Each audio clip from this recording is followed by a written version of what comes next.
Hello बेटा। पिछले video में बेटा हमने 29 तक क्वेश्चन एक्सप्लेन कर दिए थे। इस वीडियो में बेटा हम 29 से आगे के क्वेश्चन एक्सप्लेन करने वाले हैं, जिसमें बेटा हमारा 30वां क्वेश्चन है।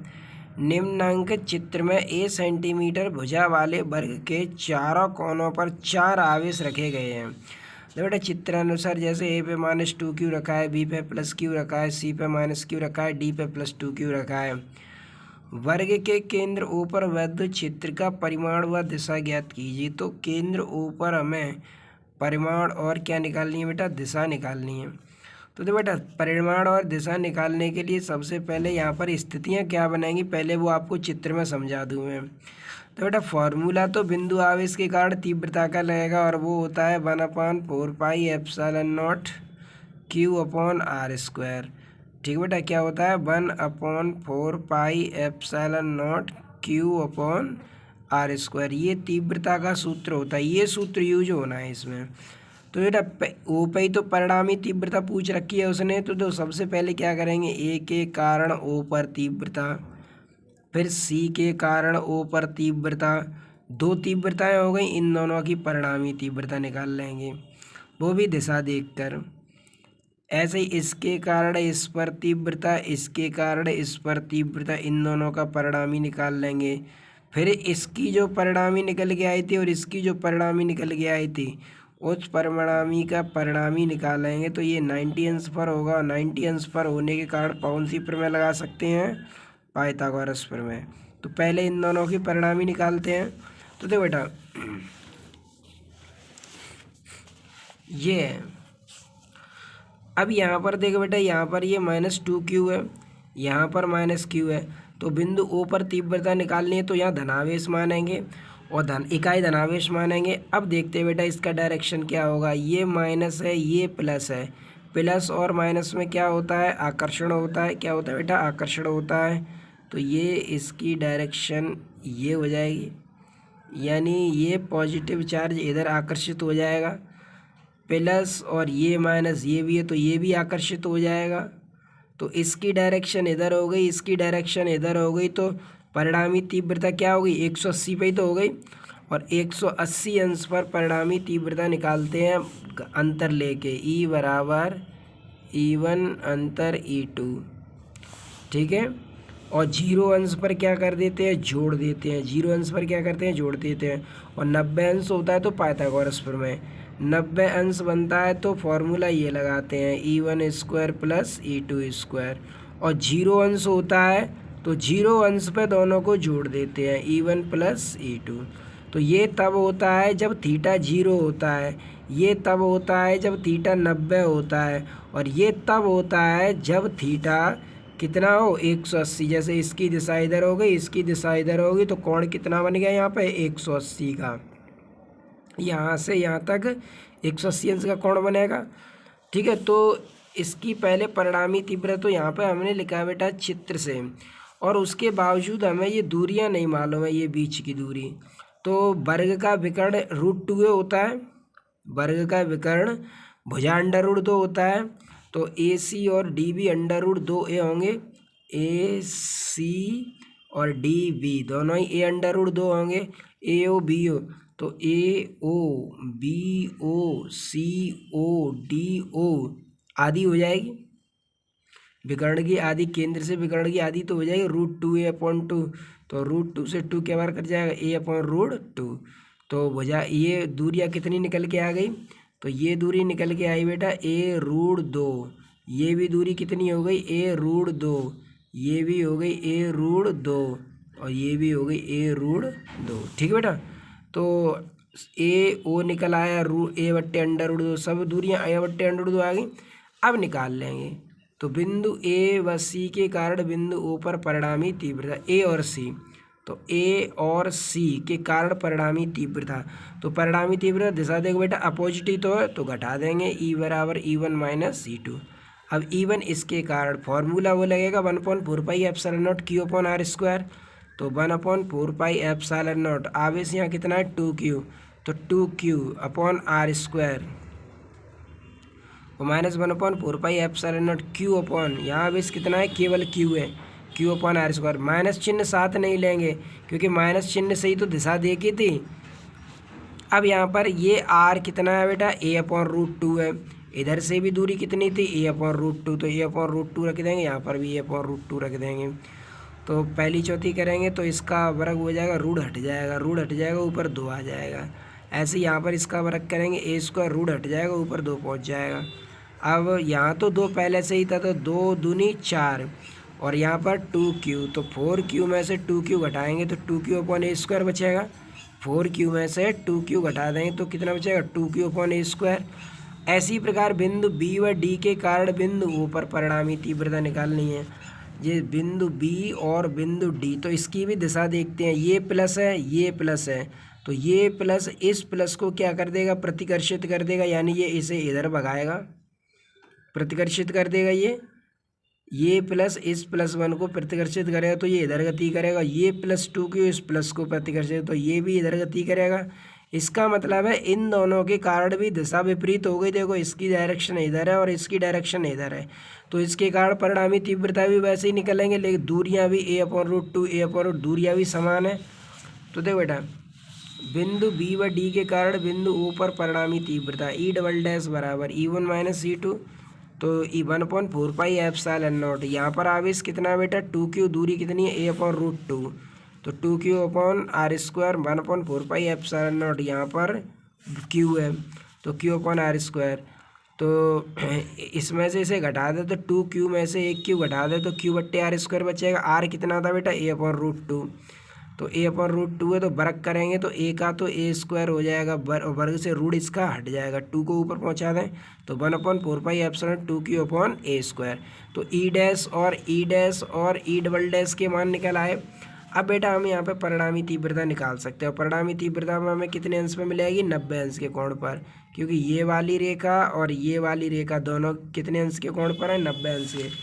तब बिंदु ओ पर परिणामी तीव्रता ई बराबर अंडर ई डैश स्क्वायर, चूँकि 90 अंश पर तीव्रता इस तरीके से निकालते हैं, स्क्वायर लगा के, यहाँ स्क्वायर और होगा, ई dash square plus E double dash square, तो 1 upon 4 pi epsilon not. E dash कितना था, 2q अपॉन ए स्क्वायर, ई डबल डैश भी कितना था, 2q अपॉन ए स्क्वायर, तो ये हो जाएगा ई डैश का हमारा ए डबल। इन दोनों को जोड़ दो, सेम ही तो 2 into 1 upon 4 pi epsilon 2q upon ए स्क्वायर, स्क्वायर से इसका रूट हट जाएगा, तो रूट में केवल 2 बचेगा, 1 upon 4 pi epsilon naught 2q upon ए स्क्वायर।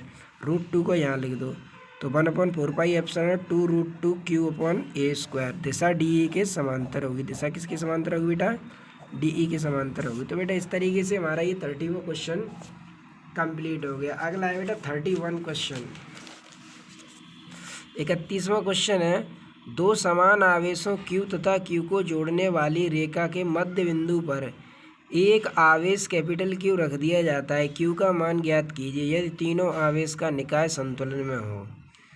ठीक बेटा, Q और Q को जोड़ने वाली रेखा के मध्य बिंदु पर एक आवेश Q रख दिया गया, कैपिटल Q रख दिया गया है। तो देखो बेटा, स्मॉल q तो ये है, इनके मध्य बिंदु पर हमने कितना रख दिया, कैपिटल Q। यहाँ से यहाँ तक की दूरी कितनी है, 2r, तो यह C से A तक R हो जाएगी, C से B तक भी R हो जाएगी। अब बेटा हमें इस Q का मान निकालना है, तो बिंदु A के कारण B पर बल, तो पहले A के कारण B पर बल निकालेंगे। F1 बराबर 1/4 एप्सिलॉन नॉट। A पर आवेश कितना है, Q, B पर आवेश भी कितना है, Q, लेकिन A से B तक की दूरी कितनी है, 2r, तो 2r, तो ये हो जाएगा Q²/4 R स्क्वायर। अब बिंदु C के कारण B पर बल, बिंदु C के कारण B पर बल, तो C के कारण B पर बल निकालेंगे, यानी अध्यारोपण के सिद्धांत से कर रहे हैं। ठीक है बेटा, इसे एक ही आवेश पर बल निकालना है हमें, पहले A के कारण B पर, फिर C के कारण B पर, ऐसा ही तो अध्यारोपण के सिद्धांत में करते हैं।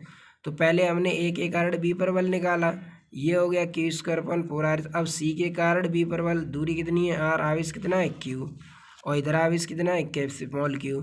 तो बिंदु C के कारण B पर बल F2 बराबर 1/4 epsilon not capital Q into small q बट्टे R स्क्वायर। तो ये तो हो गया बेटा F1 और ये हो गया F2। अध्यारोपण के सिद्धांत से संतुलन की स्थिति में, तो अध्यारोपण के स्थान से संतुलन की स्थिति में अध्यारोपण का सिद्धांत क्या था, F1 vector plus F2 vector dot dot dot ऐसे ही तो था। ले संतुलन की स्थिति में परिणामी बल 0 होता है। जैसे ये था एफ वेक्टर बराबर F1 vector plus F2 vector plus dot dot dot Fn vector होता है। लेकिन यहाँ पर हमारे पास दो ही बल हैं, एक F1 और एक F2 है। इसका मतलब इन बलों का हमें कोई मतलब नहीं है। और संतुलन की स्थिति बोल रहा है, तो संतुलन की स्थिति में ये वाला F कितना हो जाएगा 0। F 0 हो जाएगा तो F1 प्लस F2 किसके बराबर हो जाएगा 0 के बराबर हो जाएगा। अब F1 की वैल्यू रख देंगे 1/4 pi epsilon Q square upon 4r square, और इसकी value 1/4 pi epsilon capital Q into small Q बट्टे r स्क्वायर। इसको इधर पक्षांतर कर देंगे तो ये प्लस का किसका हो जाएगा से, इससे ये कट गया, स्मॉल क्यू से एक क्यू कट गया तो क्यू, और r स्क्वायर से r स्क्वायर, तो क्यू बराबर -q/4। तो ये आ गया आंसर। ठीक है बेटा। अगला है बेटा क्वेश्चन नंबर 32। क्वेश्चन नंबर 32 में कहा है 3 माइक्रोकूलाम के किसी बिंदु आवेश से 2 मीटर की दूरी पर -2 माइक्रोकूलाम का बिंदु आवेश वायु में रखा हुआ है। इन तीनों आवेश से 1 मीटर दूरी स्थिति में विद्युत क्षेत्र की तीव्रता का मान ज्ञात कीजिए। 1 मीटर की दूरी पर दोनों आवेशों से, और पहले बिंदु पर 3 माइक्रोकूलाम है, दूसरे पर कितना है -2 माइक्रोकूलाम। तो देखो बेटा, पहले बिंदु पे Q1 है 3 माइक्रोकूलाम, माइक्रो को चेंज करेंगे तो 3 × 10⁻⁻6 कूलाम हो जाएगा। Q2 है -2 माइक्रोकूलाम, यानी -2 × 10⁻6 कूलाम, और दूरी कितनी है दोनों के बीच 2 मीटर। तो बेटा पहले सिरे पर है 3 × 10⁻6, दूसरे सिरे पर है -2 × 10⁻6। अब इन दोनों के बीच की दूरी है 2 मीटर। अब इस 2 मीटर को अलग अलग आधे आधे भागों में बांट दें तो ये यहाँ से 1 मीटर हो जाएगा, ये यहाँ से 1 मीटर हो जाएगा। तो इस तरीके से दोनों से 1-1 मीटर की दूरी हो गई। ओ की ए से 1 मीटर हो गई, ओ की बी से भी 1 मीटर हो गई, तो दोनों से 1-1 मीटर की दूरियाँ हो गई। तो बिंदु ओ पर परिणामी तीव्रता, अब परिणामी तीव्रता देखने के लिए हमें चिन्ह देखना होता है। तो देखो बेटा ये प्लस है और ये प्लस है, तो प्लस और प्लस में क्या होता है प्रतिकर्षण। तो प्रतिकर्षण होने के कारण ये आवेश इधर गति करेगा, ये प्लस है ये माइनस है, तो प्लस माइनस में आकर्षण होता है तो ये भी इधर ही गति करेगा। इसका मतलब है दोनों एक ही साइड में गति कर रहे हैं, तो कोण कितना बनेगा, कोण 0 अंश बनेगा, और 0 अंश पर क्या कर देते हैं जोड़ देते हैं परिणामी तीव्रता। तो बिंदु ओ पर परिणामी तीव्रता, जैसे ये वाला फॉर्मूला होता है E बराबर √E1² plus E2² plus 2E1 E2 cos theta. इसके द्वारा थीटा का मान 0 होता है तो ये कंडीशन निकल के आती है, 180 अंश होता है तो माइनस वाली कंडीशन निकल के आती है, और 90 अंश होता है तो पाइथागोरस प्रमेय बन जाती है, जैसे अभी पीछे वाले सवाल में किया था हमने। तो E1 का मान 1/4 पाई एप्सिलॉन नॉट Q1 बट्टे R1 square plus 1/4 pi epsilon not Q2 बट्टे R2 स्क्वायर। अब इसकी वैल्यू रख देंगे 9 × 10⁻9, Q1 का मान रख देंगे, और Q1 का मान कितना था 3 × 10⁻6, तो 3 × 10⁻6। और देखो 1-1 मीटर दोनों आवेशों से तो था, ऐसी तो कहा था सवाल में उसने, दोनों आवेशों से 1 मीटर की दूरी पर स्थित है, तो दोनों आवेशों से 1-1 मीटर की दूरी होगी, इससे भी और इससे भी। तो 1/4 पाई एप्सिलॉन नॉट Q1 बट्टे R1 square plus 1/4 pi epsilon not Q2 बट्टे R2 स्क्वायर। अब देखो 1/4 पाई एप्सिलॉन 9 × 10⁻9, Q1 कितना है 3 × 10⁻6, R1 कितना है 1 मीटर है, तो R1 की जगह पर 1 रख देंगे। 1/4 पाई 9 × 10⁻9, Q2 कितना है 2 × 10⁻6, R2 कितना है 1 का स्क्वायर। ठीक है बेटा। 9 × 3 = 27, 9 में से 6 कम कर दो कितने बचे 3, प्लस 9 दूनी 18, 9 में से 6 कम कर दो कितने बचे 3। अब 27 और 18 कितने हो गए, 27 और 18 हो गए 27 और 18, हाँ 45 हो गए। 27 और 18 कितने हो गए 45, और 10⁻3, 10⁻3 वो तो 3 ही रहेंगे, चौके जोड़ कर रहे हैं तो 45। अब देखो बेटा पॉइंट अगर यहाँ लगा दे, अभी पॉइंट पीछे है, अगर पॉइंट को पीछे आगे कर दे तो 4.5 × 10⁻, कितना हो जाएगा 4 न्यूटन प्रति कूलाम। कितना हो जाएगा बेटा 4 न्यूटन प्रति कूलाम। तो बेटा इस सूत्र को विशेष करके ध्यान रखें। थीटा बराबर, अगर थीटा बराबर 0 है तो परिणामी तीव्रता होती है E1 प्लस E2। ठीक है, अगर थीटा 90 अंश है तो परिणामी तीव्रता होती है E1 square plus E2 square root में। और अगर थीटा तुम्हारा 180 अंश बनता है तो फिर होती है E बराबर E1 माइनस E2। ठीक है बेटा, तो इस बात को विशेष करके ध्यान रखें। Thanks for watching.